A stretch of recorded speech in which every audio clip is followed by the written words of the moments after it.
กราบสบายดีสวัสดี FC เบิร์ดสุขูสุคนเนาะบ่ว่าสิอยู่ในและก็ต่างประเทศพี่น้องมาพบมาพ้อกันคือเก่าคือเดิมพี่น้องเนาะเพิ่มเติมคืออยู่เรือนพอตู้7ปีพี่น้องเนาะโอ้กลับมาคราวนี้บ่ฮู้พ่อตู้เพิ่นสิเฮ็ดหยังนี่จักไม้จักตอกอยู่พี่น้องเนาะตู้บันส่วนสบายดีเด้อโดยบันส่วนเป็นตู้บันส่วนโดยตู้ขออนุญาต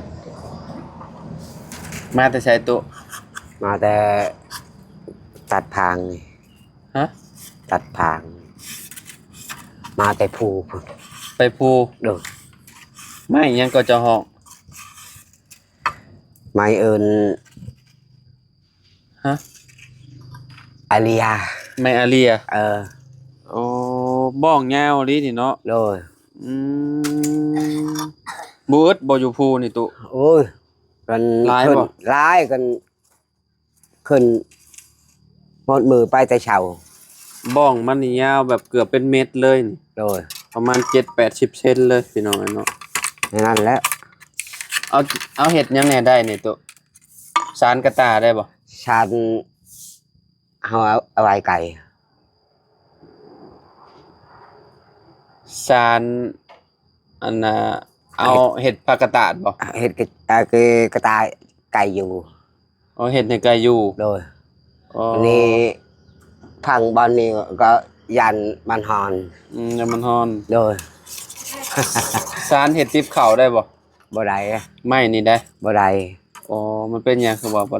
ได้มันฮักอ๋อมันฮักโดยอันนั้นมันบ่อนเนาะมันบ่เนี่ยมันไม่ได้อ่อนอ๋อมันบ่อ่อนมันแข็งเบิ่งแข็งใช้เอามาพี่ดูตัวที่เจ้าเล่าแล้วติวมันก็ได้อยู่ได้ล่ะบ่ได้ไม้บกไม่วงหาได้เนาะไม้บกนะโอ้โมก็เหนียวแม่นบ่มันเหนียวบ่ไม้บงเหนียวอันนี้ไม้นี่มันอยากกรอบเนาะโดยมันฮักมันบ่เหนียวมันอยากฮักแล้วเนาะเวลาเฮาสารเฮาบ่ต้องม้วนเนาะบ่ได้แล้วอีหยังนั่นแหละพี่น้อง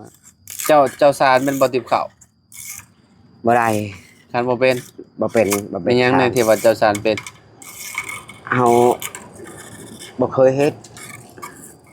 เจ้าบ่เคยเฮ็ดเจ้าเคยเฮ็ดหยังไงซะอันนี้ได้แต่เฮ็ดไก่เฮาฮู้เฮาเฮ็ดของเจ้าสิเฮ็ดแบบใดนี่น่ะเฮ็ดเป็นอันกระซุ่มบ่เลยนะได้เฮ็ดแบบกระตานี่แหละเฮ็ดแบบกระตานี่เนาะอ๋อใหญ่บ่เฮ็ดใหญ่เลยมันสิอยู่บ่ไก่เฮ็ดแบบใดสิอยู่ฮะเมียก็หัวอยู่เฮ็ดอันนี้แล้วไปแต่เช้าบ่ว่าไปเอานี่โดยไปกับไผนี่กับเมียเฮานี่แต่กับเมียโดยเจ้าห้องเมียห้องเท่าใดห้องอายะบ่ห้องอายะอายะภาษาลาวเทิงแปลว่าเมียเนาะเมีย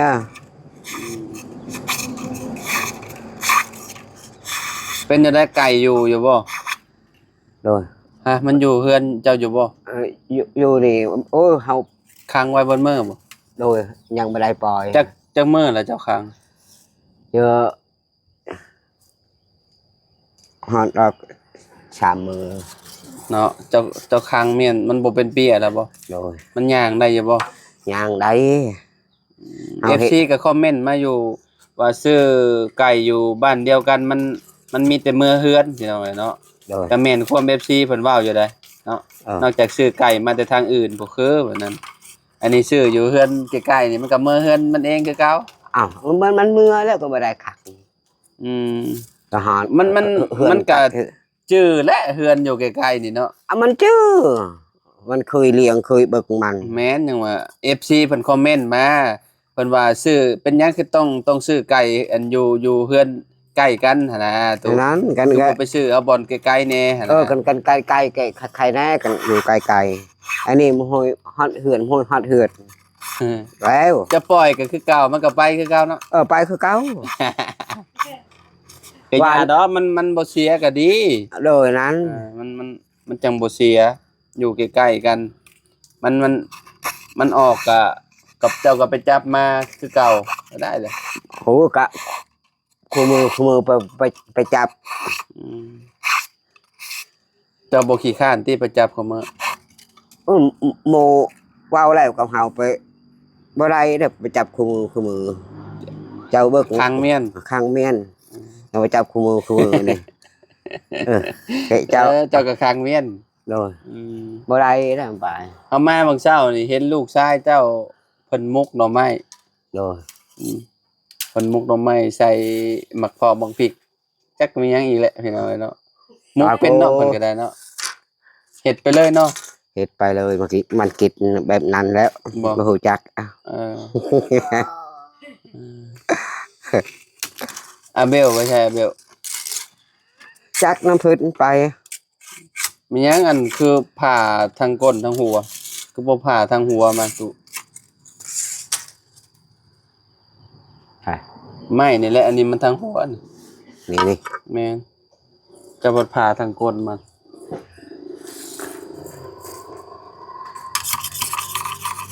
กินข้าวกับหยังมัน ยัง ยังบ่ได้กินบ่ ยังไม่ได้กินบ่มี ข้าวเช้าหั่นน่ะ บ่มีอาหารกินอด ข้าวเช้าก็ยังบ่ได้กิน ยังเฮาอดใจบ่มีอาหาร อดใจ เด้อ อดเขาเหรอ อดข้าวเฮาอดใจ สิอดใจโอ้ ตื่นแต่น้อยนะเฮาไปตัดนี่เฮาไปกับอายะเฮานี่ อ่า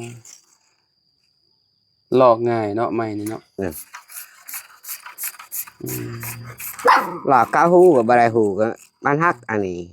หึ นี่มันอยากฮักอันนี้ อ่า นี่ คิดว่าเอาแต่ติวมันอันนี้ก็เอาบ่ แล้วเอ้ยนี่ปะ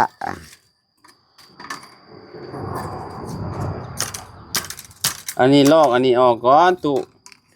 นี่เจ้าลอกอันนี้ออกก่อนนะนี่เอาว่านี่เจ้าเอาอันนี้ออกก่อนแรกๆนะนี่ตุ อืม นี่เอาตามันนี่ออกยอมหับว่าไม้นี่ยาวๆพักไปเลย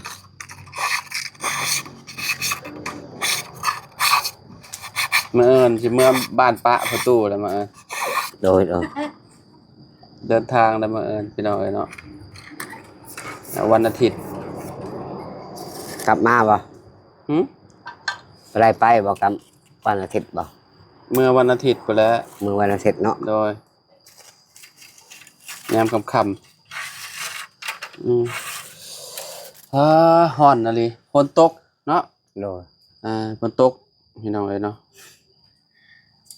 อ้าวขนาดเลยตอนนี้เจ้าชิตกอยู่จากอีกหน่อยโอ้ นี่เนี่ยเฮาเฮ็ดฮะ ห้องไก่อยู่นี่มันอยู่สบายเฮายังเฮาเฮ็ดเฮือนใหญ่นี่ มันอยู่ไปใด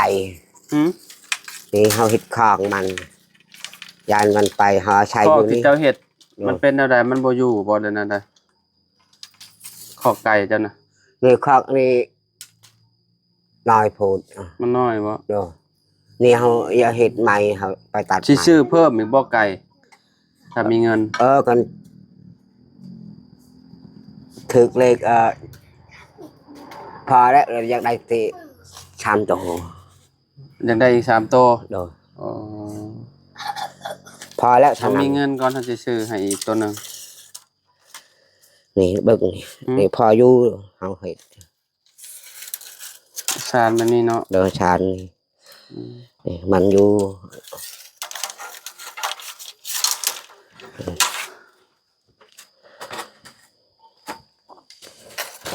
ชานแบบนี้เนาะแล้วเจ้าสิเฮ็ดบ่ได้อีกบ่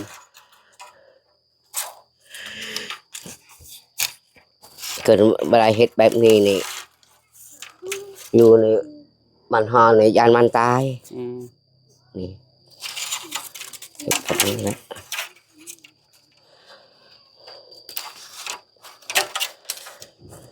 สันเอ่อเห็ดเป็นแบบตะตะข่าย rồi hết bếp cái taเอาไว้ดิ เห็ดข่ายเห็ดคือสุ่มอะไรพี่น้องเนาะ rồi เห็ดสุ่มเห็ดหยังเนาะ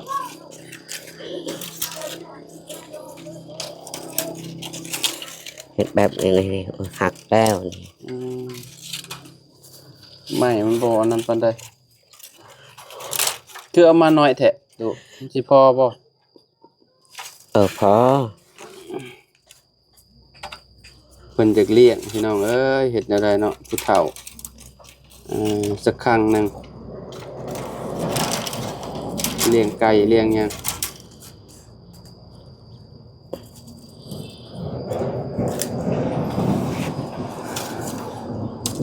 ชานให้มันใหญ่ซำใด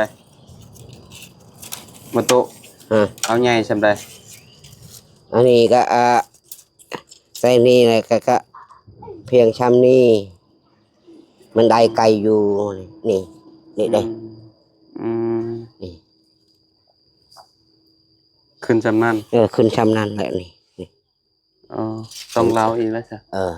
cái từ vậy anh ấy để vậy đấy trục bạn khơi bẹp này khơi bẹp này เดี๋ยวสิท่าเบิ่งบัดแล้ว rồi มันสิเป็นแบบใด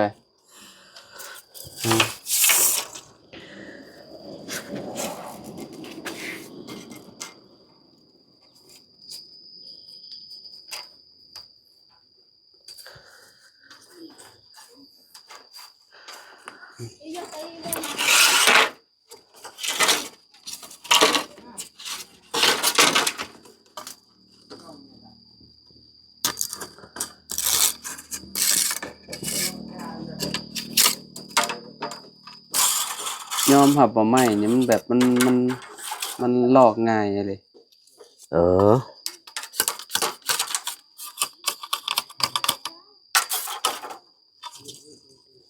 เมื่อวานนี่ไปเบิ่งมันเพิ่นโอ้ยพี่น้องเอ้ยเนาะบ่ได้งามเข้าก็ได้ khâu của đây nga เข้าก็บ่ได้งามมันก็บ่ได้งามมันทีละลายนะทรงสิได้กินข้าวดอกประตูนี่ rồi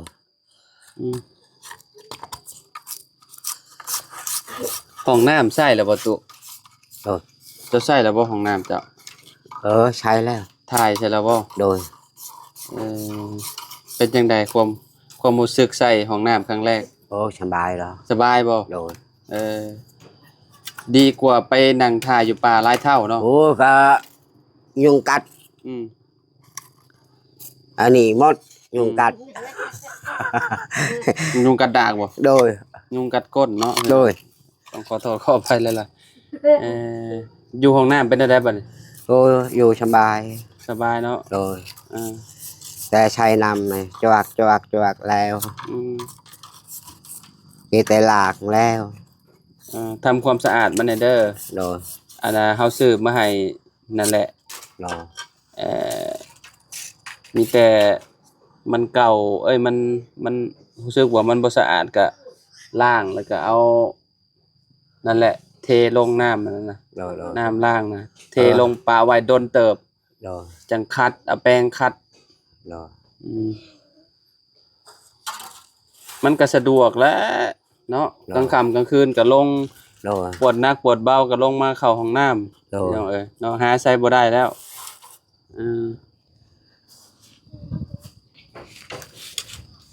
จนเฒ่า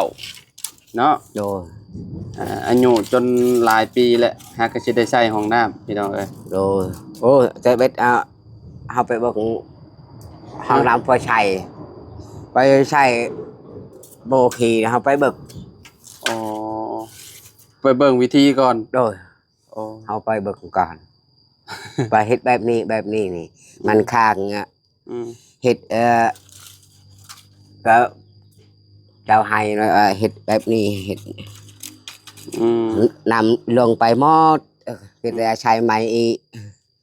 อันนี้มันล้างนั่นแหละมันก็บ่ได้ยากดอกเนาะเวลาเฮาถ่ายนักถ่ายเบ้าก็มันมีน้ำอยู่เด้ โดย ไปเฮ็ดแบบนั้นแหละ อืม สบายเนาะ อาบน้ำอยู่ไสของมื้อนี่อยู่ห้องน้ำบ่ เอออาบอยู่พุ่นกัน อยู่ชายอยู่ห้วย กัน ฮะไปอาบน้ำอยู่ห้วยบ่ เมื่อแต่พุ่นเขาอาบน้ำอยู่พุ่นนั่นแล้ว เอามาแต่พูดแล้วอาบน้ำอยู่พุ่นแล้วก็แล้ว แล้ว เอาบ่ได้มาอาบน้ำอยู่พี่บ่ บ่กันไปขี่ไผเหี่ยวให้อาบ อืมประหยัดน้ำเนาะ โดยกันเฮ็ดหลายๆดำนี่เชียเงินหลาย แต่บ่มีเงิน บ่มีเงินจ่ายติ บ่มีเงินจ่าย เออ นั่นแหละ เออ กันขายมันนี่ขายแน่ปันอันนี้ อืม ของเพิ่นอันนี้ของเฮาชื่อเขาอย่างนั้น เฮาแบ่งเพิ่นเฮาบ่มีเงินนี่เพิ่นมานี่มาเงินเฮาก็เก็บไปชีแล้วบางทีก็15,000บางทีก็เช้าอย่างนั้นบางทีก็5,000 เจ้า กัน ใส่ 5,000นี่ เจ้าใส่น่ะถือว่าถูกสุดแล้วน้ำน่ะ โดย 5,000 กีบบางทีก็20,000สูงสุดน่ะ40 บาท โดย พี่น้องเอ้ยเนาะเพิ่นอยู่กันบางหลายคนน่ะเบิ่ง นั่นแหละ 5คนเพิ่นอยู่ยังได้จ่ายน้ำแค่4-5,000 กีบนึง อั อั น น นี้ นั้นว่าเราบ่ฮู้จักเด้ฮะพี่น้องเอ้ยเนาะเรายังอันนั้นยังบ่เปลืองปานใดเราใส่น้ำ โอ้ยอันนี้ก็ยังใหม่ๆนี่ยังไม่ได้ทำหมดเดือนหมดปีเลยมันไปหาเอาแล้ว เบิดสิ้นเดือนก็เจ้าก็มาเก็บแหละ โดยนั่น มันเดือนหนึงก็เจ้ามาเก็บเทื่อหนึงเด้ค่า โดย น้ำค่าไฟก็ไปหาเงินมาจ่ายแหล้วอย่างเด้ตู้ โดย หารับจ้างให้เมียหารับจ้าง เจ้าก็ โดย ไปหารับจ้างมื้อละแสน โดย มื้อละแสนห้าก็ได้แหละ นั่น ช่ แล้ว วงนี้ครับบ่มีเด้เนาะค โด น ย คนสิจ้างเนาะ โดย คนสิจ้างไปเฮ็ดนั่นเฮ็ดนี่บ่มีเด้พี่น้องเอ้ย บ่มีก็กันโมมีกี่โมให้ไปไปเด้อไปให้เฮานั่น ไปอันคือมื้อนี้เฮาบ่มีข้าวกินเนี่ยเฮาอยู่กระตอบ เมื่อยเมียเฮาไปทำงานน่ะเฮาต่ออีกเอากูเมื่อยนี่เฮ็ดแต่ทางให้